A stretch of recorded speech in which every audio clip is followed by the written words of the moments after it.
ಆತ್ಮೇರೆ ಸಂಘರ್ಷ ನ್ಯೂಸ್ಗೆ ಹಾರ್ದಿಕವಾದಂತಹ ಸ್ವಾಗತ. ನಾನು ನಿಮ್ಮ ಯಮನಪ್ಪ ಗುಣದಾಳ ಮಾತನಾಡ್ತಾ ಇದ್ದೀನಿ. ತಮ್ಮೆಲ್ಲರಿಗೂ ಗೊತ್ತು, ಏನು ದಳಪತಿ ವಿಜಯ್ ರವರು ತಮಿಳುನಾಡಿನಲ್ಲಿ ಭರ್ಜರಿಯಾಗಿರ್ತಕ್ಕಂಥ ಒಂದು ಗೆಲುವನ್ನು ದಾಖಲಿಸಿ ಸರಿಸುಮಾರು 112 ಸೀಟುಗಳನ್ನು ಪಡೆದುಕೊಂಡು ಈಗ ಏನು ತಮಿಳುನಾಡಿನ ಮುಖ್ಯಮಂತ್ರಿಯಾಗಿ ಪ್ರಮಾಣ ವಚನ ಸ್ವೀಕಾರ ಮಾಡಿದ್ದಾರೆ ಅನ್ನುವಂತಹ ಸತ್ಯ ನಿಮ್ಮೆಲ್ಲರಿಗೂ ಗೊತ್ತು. ವಿಶೇಷವಾಗಿ ಅವರ ಡ್ರೈವರ್ಗೆ, ಆಟೋ ಡ್ರೈವರ್ಗಳಿಗೆ, ಬಡವರಿಗೆ ಟಿಕೆಟ್ಗಳನ್ನ ನೀಡುವ ಮೂಲಕ ವಿಜಯ್ ಅವರು ಮಹತ್ತರವಾಗಿರ್ತಕ್ಕಂಥ ಸಾಧನೆಯನ್ನು ಮಾಡಿದ್ದಾರೆ ಅಂತಲೇ ಹೇಳ್ಬೋದು.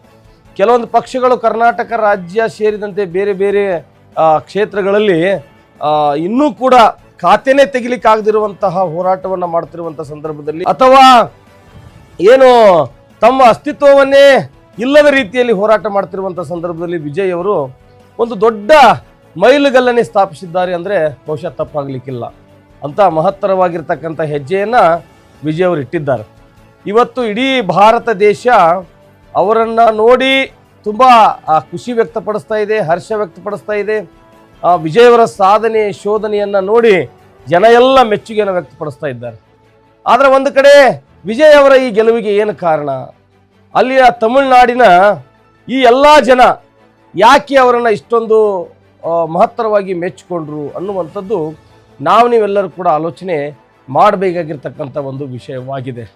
ಅವರು ಹಲವಾರು ತಮ್ಮ ಪ್ರಣಾಳಿಕೆಗಳಲ್ಲಿ ಮಿತವಾಗಿ ಮಾತನಾಡುವುದು ಮತ್ತು ಪರಿಣಾಮಕಾರಿಯಾಗಿ ಮಾತನಾಡುವುದು ಮತ್ತು ಜನರಿಗೆ ಬೇಕಾಗಿರುವಂತಹ ಯೋಜನೆಗಳನ್ನು ನೀಡಿದ್ರು ಒಂದು ಕಡೆ.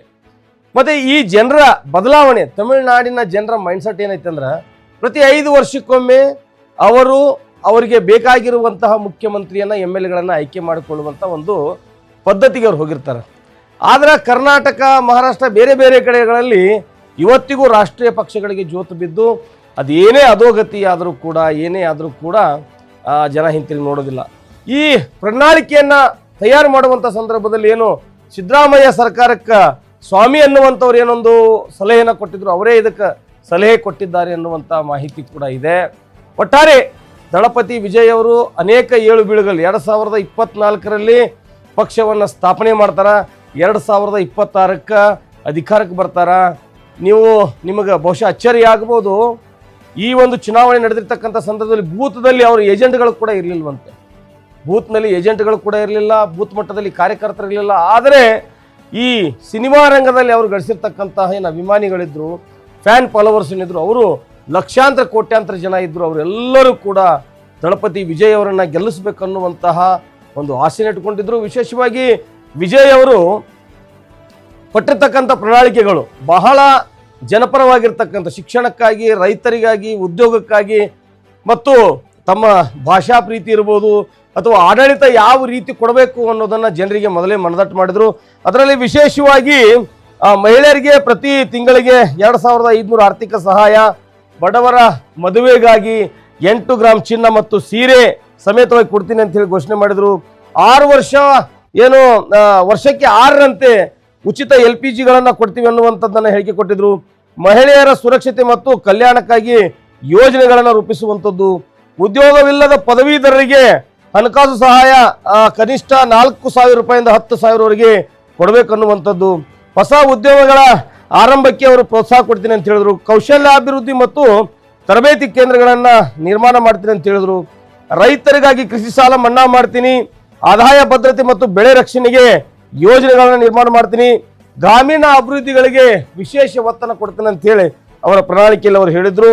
ಅದಷ್ಟೇ ಅಲ್ಲದೆ MSMEಯ ಸಣ್ಣ ಮತ್ತು ಏನು ಈ ದೊಡ್ಡ ಮಟ್ಟದ ಉದ್ಯಮ ಏನಿದೆ ಇದರ ಕೈಗಾರಿಕೆ ಪುನರ್ಜೀವನಕ್ಕೆ ನಾನು ಶ್ರಮವನ್ನು ಪಡ್ತೀನಿ, ಹೊಸ ಉದ್ಯಮಗಳಿಗೆ ಸಾಲ ಮತ್ತು ಸಹಾಯ ಮಾಡ್ತೀನಿ, 75% ಉದ್ಯೋಗವನ್ನು ಸ್ಥಳೀಯರಿಗೆ ಮೀಸಲಿಡುವ ವಿವಿಧ ಕ್ಷೇತ್ರ ಇರ್ಬೋದು, ವಿವಿಧ ಬ್ಯಾಂಕಿಂಗ್ ಇರ್ಬೋದು ಅಥವಾ ಬೇರೆ ಬೇರೆ ಕ್ಷೇತ್ರಗಳಲ್ಲಿ ಏನಪ್ಪಾ ಅಂದ್ರೆ 75% ನಾನು ಸ್ಥಳೀಯರಿಗಾಗಿ, ಎಲ್ಲ ಅಂದರೆ ತಮಿಳುನಾಡಿಗರಿಗಾಗೆ ಮೀಸಲಿಡ್ತೀನಿ ಅನ್ನುವಂತಹ ಪ್ರಣಾಳಿಕೆಯನ್ನು ಕೊಟ್ಟಿದ್ರು. ವಿಜಯ್ ಅವರ ಈ ಸಾಧನೆ ನಿಜಕ್ಕೂ ಎಲ್ಲರೂ ತಲೆ ತಗ್ಗಿಸುವಂಥದ್ದು, ಎಲ್ಲರೂ ಹ್ಯಾಟ್ಸಾಪ್ ಮಾಡುವಂಥದ್ದು.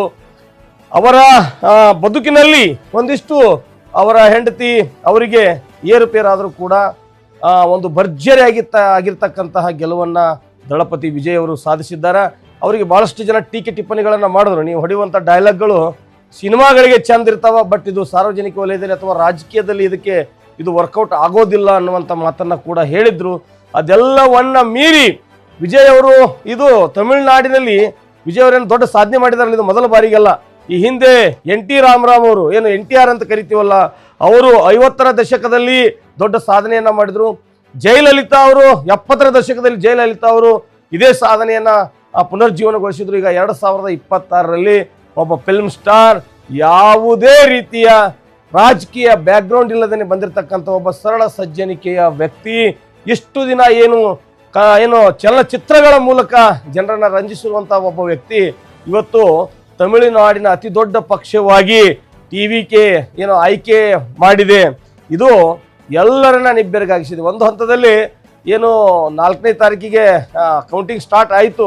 ಆ ಸಂದರ್ಭದಲ್ಲಿ ಮೊದಲ 2 ಗಂಟೆಯವರೆಗೂ ಕೂಡ ಇದರ ಸುಳಿವೇ ಇರಲಿಲ್ಲ. ಕೇವಲ 10ರ ಅಂಕಿ ಸಂಖ್ಯೆ ಒಳಗಡೆ ಇರತಕ್ಕಂಥದ್ದು ಹೇಗೆ ಸಂಜೆ ಆಗ್ತಾ 112ರ ಗಡಿಗೆ ಈ ಒಂದು ಪಕ್ಷ ಹೋಗ್ತದೆ, TVK ಪಕ್ಷ. ಇದು ಯಾರು ಕೂಡ ನಿರೀಕ್ಷೆ ಮಾಡದಿರುವಂತಹ ಒಂದು ದೊಡ್ಡ ಮಟ್ಟದ ಗೆಲುವಾಗಿದೆ ವಿಜಯ್ ಅವರು. ಇವರೇನು ತಮ್ಮ ಪ್ರಣಾಳಿಕೆಯಲ್ಲಿ ಹಲವಾರು ವಿಷಯಗಳನ್ನು ಹೇಳಿಕೊಂಡಿದ್ದಾರೆ.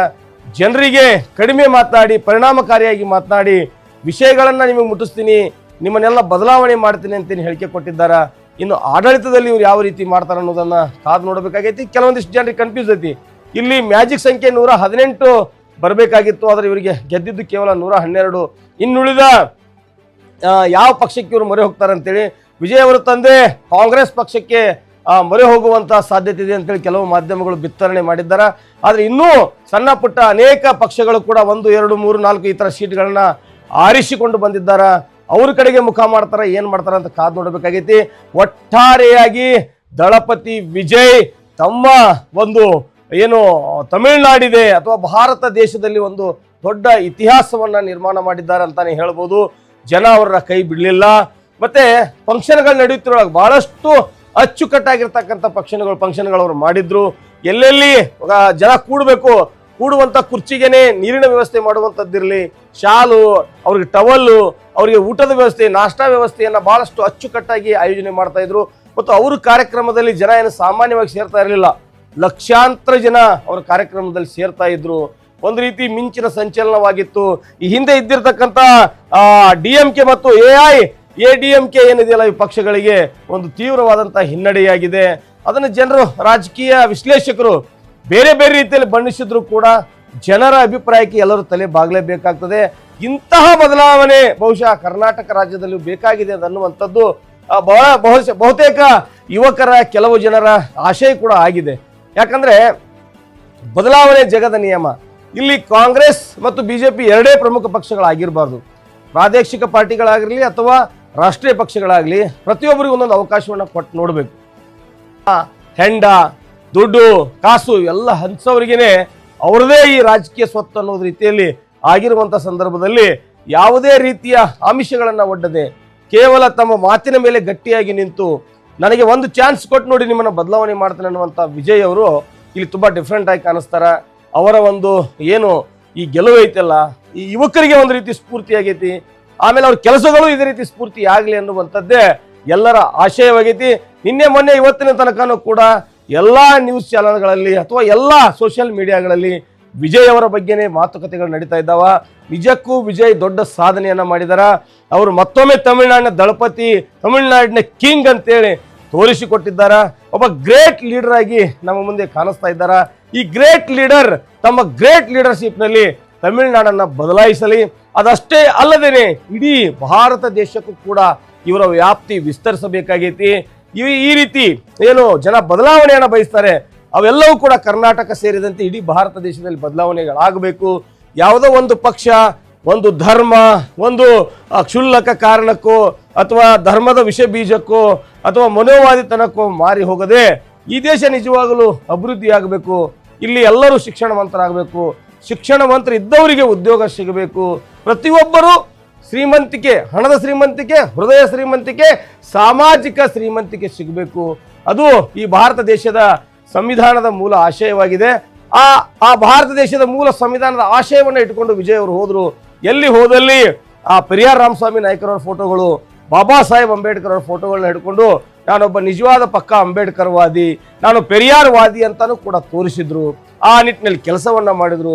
ಈ ಒಂದು ರ್ಯಾಲಿಗಳು ನಡೆಯುವಂತ ಸಂದರ್ಭದಲ್ಲಿ ಅನೇಕ ಜನರ ಸಾವು ನೋವುಗಳು ಕೂಡ ಆಯಿತು.